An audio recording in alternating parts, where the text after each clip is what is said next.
ভাই লিথিয়াম ব্যাটারিতে পুরো মেলা বসাইছেন ভাই। পুরো লিথিয়াম ব্যাটারি মেলা ভাই। আচ্ছা আচ্ছা, কি কি ব্র্যান্ডের ব্যাটারি আছে ভাই? ভাই আমার কাছে ইলং আছে, ইকোবার আলট্রা, সুফেং আছে, কিনিয়ার আছে, মিশুকের ব্যাটারি আছে। প্রত্যেকটা ব্যাটারি কি গ্যারান্টি ওয়ারেন্টি আছে? প্রত্যেকটা ব্যাটারি 2 বছরের গ্যারান্টি, 3 বছরের ওয়ারেন্টি। বুঝায় বলেন তো ভাই কেমনে কি? আচ্ছা, 2 বছরের গ্যারান্টি বলতে 2 বছরের মধ্যে কাস্টমারের কোনো পয়সা লাগবে না।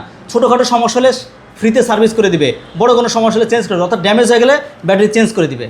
তার মানে 5 বছর পুরো সেবা পাবে? 5 বছর পুরো সেবা পাবে। আচ্ছা, ব্যাটারির দামটি কেমন পড়বে ভাই? ভাই ইলংয়ের হচ্ছে 1,45,000, ওকে। ইকোপার আলট্রা 1,50,000, আপনার হচ্ছে মিশুকের ব্যাটারি 1,15,000, আপনার হচ্ছে সুফেংয়ের লিথিয়াম ব্যাটারি এটার দাম পড়বে হচ্ছে 1,45,000। ওকে। আচ্ছা, এইচ পাওয়ারের জন্য কিনার লিথিয়াম ব্যাটারির দাম হচ্ছে 1,20,000। এগুলো কি শুধু ব্যাটারি প্রাইস বলছেন নাকি চার্জার সহ ভাই? চার্জার সহ, প্রত্যেকটা ব্যাটারির সাথে চার্জার ফ্রি, ডিসপ্লে থাকবে? ডিসপ্লে থাকবে। চার্জার ডিসপ্লে সাথে থাকবে? রাইট। আচ্ছা, কোথায় আসতে হবে ভাই? আরাপটেট, গাজীপুর চৌরাস্তা, অথবা আশুলিয়া, অথবা মাদারীপুর টেকেরহাট, যে কোনো এক জায়গায় গেলেই হবে? 3টা ব্রাঞ্চ, যেখানে যাবেন একই দাম। একই দাম? একই দাম। ওকে।